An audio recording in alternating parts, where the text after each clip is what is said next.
The Battle of Somme raged for over 4 months and resulted in over 1 million casualties to Allied and German troops. In the fighting to come, the Allied forces would benefit from 2 tactical innovations: the creeping artillery barrage and the first employment of tanks in combat. Instead of trying to annihilate the enemy, the new creeping barrage resulted in thousands of shells slowly raking through the enemy lines, advancing 100 yards or 90 meters per lift. This barrage was not meant to destroy the enemy trench systems, although this sometimes happened, but to drive defenders into their protective dugouts. The infantry would closely follow the barrage in order to cross the no man's land before enemy troops could emerge from cover to fire at them. To assist with cutting barbed wire and silencing enemy machine guns, 7 tanks or armored land cruisers accompanied the Allied troops in their first major battle at Courcelette on the 15th of September 1916. The Mark I was the world's first tank, a tracked, armed and armored vehicle to enter combat.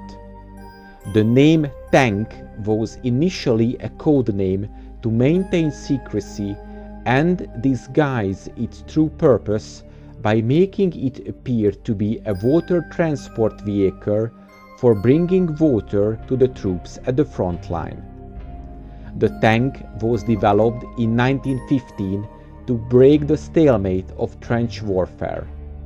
It could survive the machine gun and small arms fire in no man's land, travel over difficult terrain, crush barbed wire, and cross trenches to assault fortified enemy positions with powerful armament. The first tanks were known as the Mark I after the subsequent designs were introduced. Mark I's that were armed with 2 6-pounder guns and 3 machine guns were called male tanks. Those with 4 machine guns and 1 Hotchkiss were called females.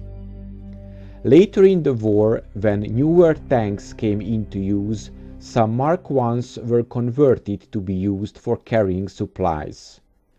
A few female Mark I's were used as mobile wireless stations by installation of a wireless transmitter.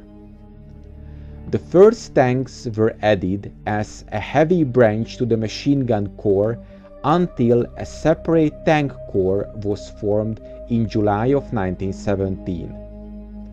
The small number of Mark I tanks took part in the Battle of Flers-Courcelette in September of 1916. They were used to cut through barbed wire to clear the way for infantry. They were even driven through houses to destroy machine gunners' emplacements. Mechanically unreliable and as slow as a walking person, tanks nonetheless struck fear into the enemy, many of whom surrendered when the tanks first appeared. Although many broke down or became stuck, almost a third that attacked made it across the no man's land, and their effect on the enemy was noted, leading to a request by the British Commander-in-Chief Douglas Haig for 1,000 more. This came as a surprise. The British had already started the development of a much heavier tank, the Flying Elephant, a 100-ton super heavy tank. A huge increase in weight came from the enormously thick armor for that time, 3 inches at the front and 2 inches on the sides. The main armament, a nose-mounted cannon, was a standard 57mm gun. The project ran into trouble because the vehicle was grossly underpowered.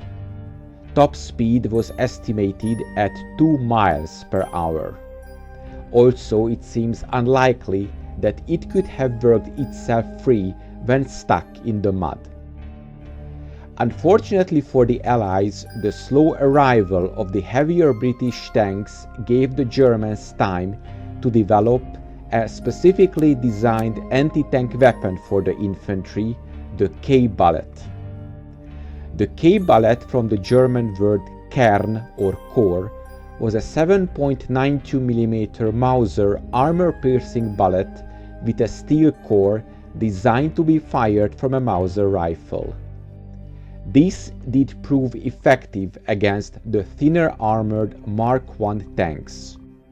Reversed bullet loads were however unsafe to use in the rifle and thus were unpopular with German troops.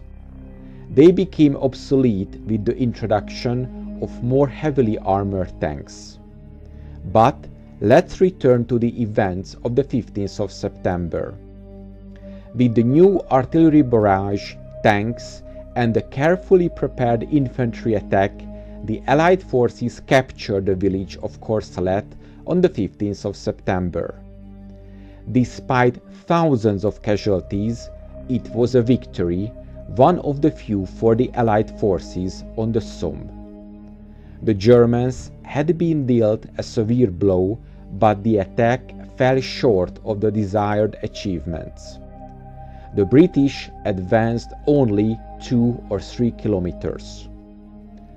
After the battle, British Prime Minister Lloyd George wrote that the great secret of the British tanks was wasted on a hamlet not worth capturing. The use of the tanks on the 15th of September was as mistaken as the German use of gas in 1915, wasting the surprises they created. The debut of the tank had been a disappointment despite their suppression of machine guns because of their unreliability, which caused more losses than German counter-fire. Of the 50 tanks in France, 49 were assembled for the attack, 36 reached the British front line and 27 crossed the no man's land, but only 6 reached the third objective. On the 16th of September, only 3 tanks were operational, and such losses showed that the tactics of tank warfare had yet to be developed. The tank would have to remain an accessory to a conventional attack, advancing with infantry in cooperation with artillery rather than as an independent battle-winning weapon. For several weeks after the 15th of September, the Germans were puzzled about the new weapon, being unable to distinguish between accurate reports of their shape and size and more fanciful accounts. A month after its first use, German troops were still panicking when confronted by the machines, but on the 28th of September, a party of Germans attacked a bogged tank and managed to get on the roof, only to find that there was still no way to fire inside. It was considered that a hand grenade would be just as useless. The advice was to lie still rather than run, then wait for the tanks to go past, to be engaged by artillery of at least 60 mm caliber firing at close range. By the end of 1916, German interrogators were recording comments by British prisoners that tanks were only useful in certain circumstances, that it would take time for the new weapon to mature, and that the Germans were equally expected to need more time to counter the tank or build their own one.